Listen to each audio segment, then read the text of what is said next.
तीनों ठिकानों पर जिस तरीके से रेड हुई वो देखिए, उसके बाद अब 100 ठिकानों पर रेड की खबरें सामने आ रही हैं। ऐसे में प्रचंड प्रहार जो है वो लगातार जारी है और अब उम्मीद यही लगाई जा रही है कि ये जो अंदरूनी नेटवर्क है जो कि पूरी तरह से सहायता प्राप्त कराता है इन आतंकियों को जो कि वहां पर लंबे समय तक सरवाइव करते हैं, अब इसका नेटवर्क का भांडाफोड़ जल्द हो जाएगा, जिसके चलते लगाम जो है इन आतंकियों पर भी लग पाएगी।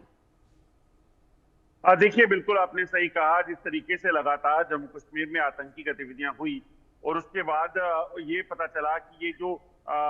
ओजीडब्ल्यूज हैं, टेरर एसोसिएट्स हैं, ये दरअसल मुख्य कारण है जम्मू कश्मीर में आतंकवाद के रिवाइवल का। और इसीलिए इस आतंकवाद के नेटवर्क को उखाड़ फेंकने के लिए लगातार जो है वो कार्रवाई हो रही है। बीते कल भी अगर बात की जाए तो लगभग 100 के करीब ऐसी लोकेशन थी जो जम्मू प्रोविंस के 10 डिस्ट्रिक्ट हैं उनमें, जहां पर अलग अलग इलाकों में रेड्स हुई, जिसमें किश्तवाड़ का छात्रू है या बाकी इलाके हैं जहां पर आतंकी गतिविधियां चल रही थी। इसके अलावा डोडा है, इसी तरह से डोडा का इलाका, देसा का इलाका, जहां पर आर्मी के जो आर्मी की जो पेट्रोल थी उसको टारगेट किया गया था। कठुआ का इलाका की बात की जाए जो बनी और दूधराज का इलाका है, और इसी तरह से उधमपुर के बसंतगढ़ इलाके में जो ओवरग्राउंड वर्कर हैं उनको निशाना बनाया, उनको लोकेशंस को जो है वो रेड किया गया सुरक्षा बलों द्वारा। इसी तरह से जम्मू की बात करें तो जम्मू में भी लगभग आधे दर्जन से ज्यादा लोकेशंस हैं जहां पर ओजीडब्ल्यू का नेटवर्क की आशंका है। जो संदिग्ध लोग हैं उनके उनके यहाँ पे रेड हुई है, उनको खंगाला गया है। राजौरी पुंछ का इलाका है, रामबन रियासी का इलाका है। दरअसल मुख्य कारण ये है कि वो नेटवर्क जो आतंकवाद के रिवाइवल के लिए काम करता है, आतंकवाद के सर्वाइवल के लिए काम करता है, उस नेटवर्क को उखाड़ फेंकना बेहद जरूरी है और उसी के लेकर काम हो रहा है। क्योंकि होता क्या है कि जब भी आतंकी जम्मू कश्मीर में दाखिल होते हैं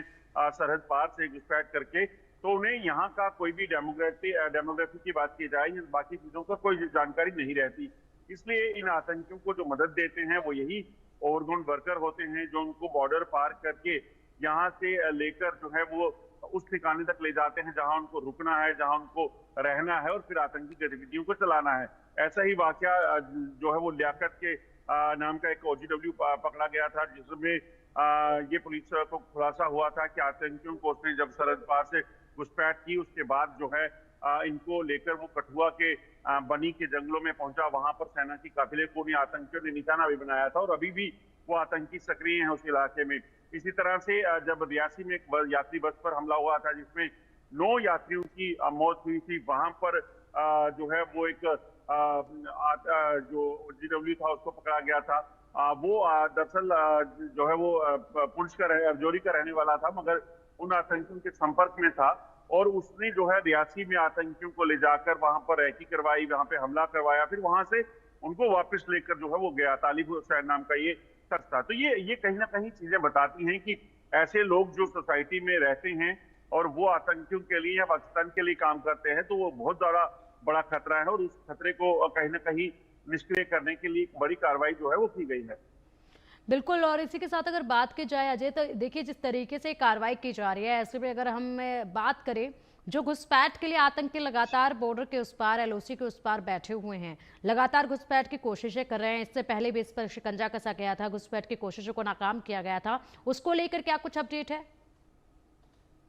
देखिए, जो आतंकी घुसपैठ करके जम्मू कश्मीर में दाखिल हुए हैं और 100 से ज्यादा उनकी तादाद है, उन आतंकियों तक पहुंचने के लिए लगातार प्रयास किए जा रहे हैं। लगातार उन लोकेशंस पर रेड हो रही हैं जिन इलाकों में छुपे हुए हैं। सर्वेलेंस इक्विपमेंट के साथ साथ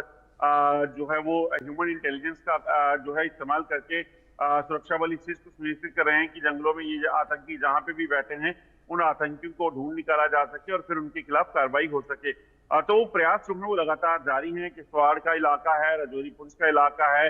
बसंतगढ़ कठुआ का इलाका है, शोपियां का, अनंतनाग का इलाका है, साउथ कश्मीर का, वहां पर कई जगह पर सुरक्षा बलों के ऑपरेशन जो है वो जारी हैं। मगर जब तक ये सफलता नहीं मिल पाती तो तब तक कहीं ना कहीं सुरक्षा बलों को धैर्य रखना होगा और इन ऑपरेशन को तेज चलाना होगा, ताकि इन जो आतंकियों की बात की जाए जो 100 से ज्यादा यहाँ मौजूद हैं, इनका जल्द सफाया हो सके। बिल्कुल। और अभी तक क्या कुछ जानकारियां अजय इस दिशा में भी निकलकर सामने आ रही हैं, जिस तरीके से रेड एक के बाद एक की जा रही है, तो ऐसे में ये लगातार सिलसिला जारी है, इस पे क्या कुछ और नया इनपुट जो है वो मिला है जिसकी सहायता से आगे जो है कार्रवाई की जाएगी और आगे किस दिशा में ये कार्रवाई और बढ़ सकती है, इसको लेकर कुछ जानकारी सामने आई है क्या? क्योंकि लगातार ठिकानों पर छापेमारी की जा रही है, कौन से वो ठिकाने हैं जहां पर सबसे ज्यादा फोकस जो है इन टीमों का देखा जा रहा है, सबसे ज्यादा कार्रवाई जहां पर देखी जा रही है, और वही जो ठिकाने जो है पॉइंटेड जो ठिकाने हैं जिनको चिन्हित किया गया है, उनमें ऐसी क्या चीज है जिसके चलते उन्हीं को ज्यादा हाईलाइट किया जा रहा है? देखिए, जो 100 के करीब जो लोकेशन जहाँ पे रेड्स हुई हैं वहां पर कुछ एक दस्तावेज और कुछ एक ऐसे जो है इनपुट्स मिले हैं सुरक्षा बलों को जिसके बिना पर सुरक्षा बल आगे की कार्रवाइयां करेंगे, क्योंकि दरअसल अगर आप देखें तो पिछले आतंकियों के खिलाफ जो एनकाउंटर हुए, जब मुठभेड़ें हुई, वहां पर जो सबूत मिले, वहां पर जो इनपुट मिले, उसके आधार पर जो है अलग लोकेशंस को आइडेंटिफाई किया गया और वहां पर रेड का सिलसिला शुरू हुआ। कल जो रेड हुई है इसमें वो लोग जो आतंकियों के साथ एसोसिएटेड रहे हैं,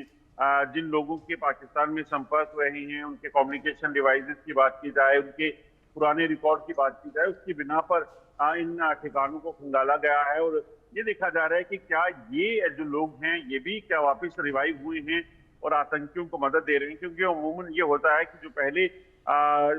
देश विरोधी गतिविधियों में शामिल रहा हो या आतंकी के साथ जुड़ा रहा हो, वो आगे भी इस तरह की हरकतें कर सकता है। तो इसी के चलते जो है ये बड़ी कार्रवाइयां हुई हैं और इन कार्रवाइयों में अब आगे क्या रणनीति रहेगी, क्या क्या चीजें बरामद हुई हैं, जब सुरक्षा वाले साझा करेंगे मैं आप को सही बता पाऊंगा। मगर ये सूत्र बता रहे हैं कुछ डिजिटल एविडेंस बरामद किए गए हैं, कुछ दस्तावेज बरामद हुए हैं जिसके आधार पर जो है कुछ और ठिकानों को जो है उन पर रेड हो सकती है सुरक्षा बलों की।